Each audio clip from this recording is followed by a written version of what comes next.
یا میں نفرتوں میں دھکیل رہا ہے یا محبت کے پھول دے رہا ہے. اور اپنے نبی کی زندگی پڑھو, اپنے نبی کی زندگی پڑھو. میں کسی فرقے کا ترجمان نہیں ہوں, میں اسلام کا ترجمان ہوں, میں اسلام کا ترجمان ہوں. یہ بھڑکتی آگ ہے جس نے سارے خرمن کو جلا دیا ہے. میں اکیلا کہاں تک بولوں اور کیا کیا بولوں, لیکن میرے سامنے ایک واقعہ ہے کہ جب ابراہیم علیہ السلام کی آگ بھڑکائی گئی تو گرگٹ کرلا, وڈا کرلا, اس نے آ کے پھونکیں ماری, پھونکیں, اور نامرادہ تیری پھوکا نال کڑی. لیکن ایسی نحوست اس کے لیے مقدر میں آئی کہ میرے نبی نے فرمایا جہاں گرگٹ ملے اسے قتل کیا جائے. گرگٹ زیادہ تر افریقہ میں بہت ہے, ہمارے جنگلوں میں ہوتا ہے, شہروں میں نہیں.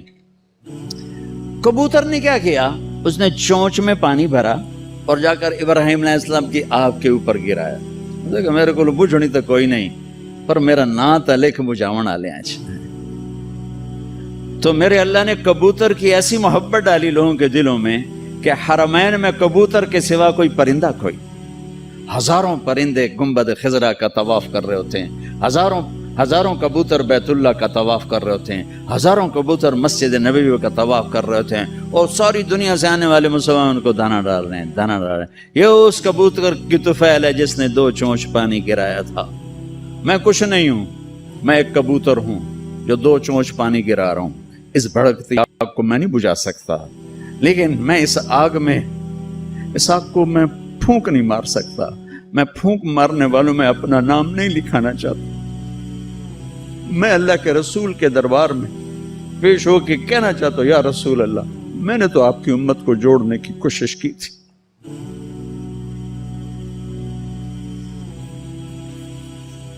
یا کسی کے کافر کہنے سے کوئی کافر کوئی تھوڑا ہی ہو جاتا. میرے دیس میں کفر اس طرح فتوے دیتا ہے, کفر کے فتوے ایسے لگتے ہیں اتنے سستے تو آلو نہیں منڈی میں جتنا سستا کفر کا فتوہ ہے. ایک دوسرے کے پیچھے نماز نہیں پڑھتے, ایک دوسرے کو سلام نہیں کرتے, مصافحہ نہیں کرتے, جنازے نہیں پڑھتے. ہم 14 اگست منائیں گے کیسے؟ اچھا مسلمان بن کے, اوروں کو نہیں دیکھیں گے, اپنے آپ سے شروع کریں. اپنی تعلیم کو بھی اچھی طرح حاصل کرو, اپنے استادوں کا ادب کرو. ماں باپ زندہ ہیں, ان کے پاؤں پڑ جاؤ. شادی شدہ بیویوں کو عزت و احترام دو. شادی کرنا چاہتے ہو ماں باپ کی رائے سے کرو, عشق و معشوقی میں نہ پڑو, ماں باپ کی رائے سے کرو, اس میں برکت ہوگی. ماں باپ کو ہاتھ جوڑتا ہوں, شادی کے مسئلے میں اولاد کی رائے لو, مسلط نہ کرو.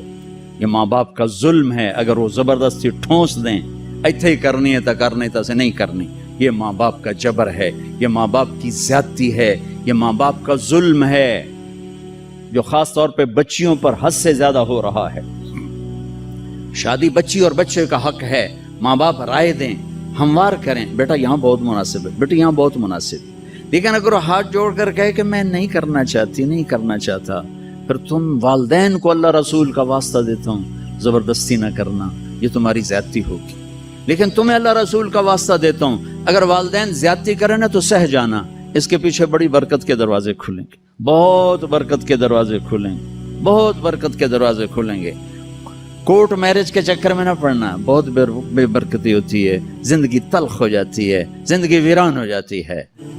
اپنے جذبات کو قربان کرنا, جب تم اللہ اپنے ماں باپ کے لیے کوئی جذبہ قربان کرو گے, اللہ وہاں سے تمہارے لیے دروازے کھولے گا عزت کے کہ تم سوچ بھی نہیں سکتے, تمہارے وہم و گمان میں بھی نہیں ہے. یہ چند روزہ زندگی گزر جائے گی, آنے والا دن بہت لمبا ہے اور آنے والی زندگی لامحدود ہے. تو بھائی ہم اپنے دیش کو حسین بنائیں, محبت کے ساتھ. نفرت چھوڑ دو, بغض چھوڑ دو, عداوت چھوڑ دو, لڑنا چھوڑ دو. آپس میں الفت و محبت سے رہنا سیکھو, معاف کرنا سیکھو, درگزر کرنا سیکھو. مالداروں سے کہتا ہوں ٹیکس کی چوری نہ کرو, حکمرانوں سے کہتا ہوں ظالمانہ ٹیکس نہ لگاؤ, اپنی عیاشیاں کم کرو, ٹیکس نہ بڑھاؤ, اپنی عیاشی کم کرو. ہمارے ہاں لوگ ٹیکس چراتے ہیں, انکم ٹیکس والے اور یہ مالدار لوگ آپس میں مل کے کچھ پیسے انکم ٹیکس والے کی جیب, کچھ اس کی جیب میں, تھوڑے سے پیسے حکومت کے. میں کہتا ہوں دے دو, جتنا ٹیکس مانگتے ہیں دے دو. اگر یہ ظلم ہے تو تمہارا صدقہ ہو کے قبول ہو جائے گا. چوری نہ کرو, کہ جھوٹ سے جان بچانا تو جائز ہے, مال بچانا، کہتے ہوں کہ میں مفتی نہیں ہوں، لیکن میرا ضمیر کہتا ہے کہ پیسہ بچانے کے لیے جھوٹ نہیں بولنا چاہیے، خاص طور پر جب حکومت کے خزانے میں جا رہا ہو، آگے حکومت اس کو عیاشی میں اڑا دے یا تمہارے کام میں لگا دے، لیکن یہ چوری نہ کرنا، پیسے کے لیے جھوٹ نہ بولنا، جان بچانے کے لیے ٹھیک ہے آدمی جھوٹ بول سکتا ہے، لیکن مال کے لیے جھوٹ بولے ہوئے 4 پیسے اور بچا لوں، یہ نہ کرو۔ اور حکمرانوں سے کہتا ہوں کیسے ظالمانہ ٹیکس نہ لگاؤ کہ تمہاری ایک ایک دن کے عیاشیوں پر ہزاروں خاندان پل سکتے ہیں، مقروض خاندان کے عیاش حکمران۔ عمر رضی اللہ تعالیٰ عنہ کے زمانے میں قحط آیا، گوشت کھانا چھوڑ دیا،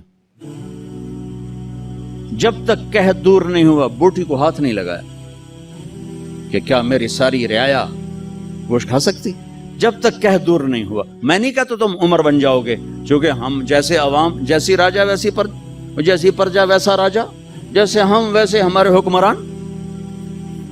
مامون رشید سے کسی نے کہا تو ایڈا وڈا بڑے من بادشاہ، میں نہیں عمر کیڈا وڈا بادشاہ تے کیڈا زبردست خلیفہ گزریا ہے۔ وہ بڑا سمجھدار تھا، کہنے لگا عمر کے عوام تھے ابو ہریرہ اور میرے عوام ہو تم، اگر میں بن گیا نا عمر تو تم تو مجھے پاگل سمجھ کے باہر نکال دو گے، پہلے تسی ابو ہریرہ بنو پھر میں عمر بن جانا، ہن تسی تو رو میں بدماش تے مینوں آکھو میں عمر بن جانا۔ ہمارے سارے تاجر جھوٹے ہوں، سارا بازار جھوٹ پر ہو، خیانت پر ہو، اور حکمران وہ کیسے آ جائیں گے دیانت پر؟ تو میں سارے طبقات سے کہتا ہوں کہ آؤ بھائی ہم دیس بنائیں، اپنی ذات سے شروع، اپنی ذات سے، تو انشاءاللہ یہ پھلے گا پھولے گا، اللہ کو منظور ہوگا، ہم اپنے زندگی میں دیکھ لیں گے، نہیں منظور کا تو اللہ قبروں میں دکھا دے گا۔ نیت کرتے ہو سارے بھائی، سارے نیت کرتے ہو نا؟ اور آخر میں ایک بات سب سے کہتا ہوں کہ تم سب ہمارے بچے اولاد ہو، آؤ یہاں سے توبہ کر کے اٹھو، انشاءاللہ دعا قبول ہوگی۔ آپ سارے توبہ کی نیت کر لو، ٹھیک ہے؟ کرتے ہو توبہ؟ کہو میرے ساتھ یا اللہ میری توبہ، پھر کہو یا اللہ میری توبہ، پھر کہو یا اللہ میری توبہ۔ ماشاءاللہ اب مبارک ہو، آپ کے کبیرہ گناہ معاف ہو گئے، آئندہ کوئی کرو گے تو پوچھا جائے گا۔